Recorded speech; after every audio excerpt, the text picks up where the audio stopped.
काही सापडू राहिलं का नाही? काही किती सापडले काही आंब्या? घाम किती आला? ऐकायला नाही येत वाटतं. ऐकू नाही येत.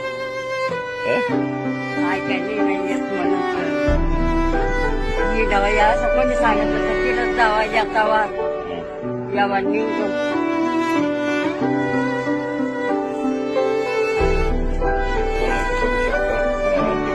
शेत आहे.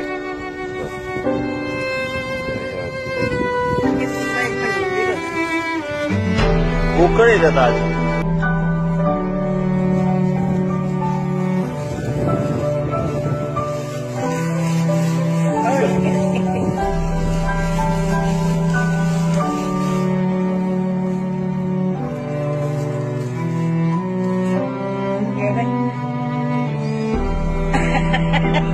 Yeah.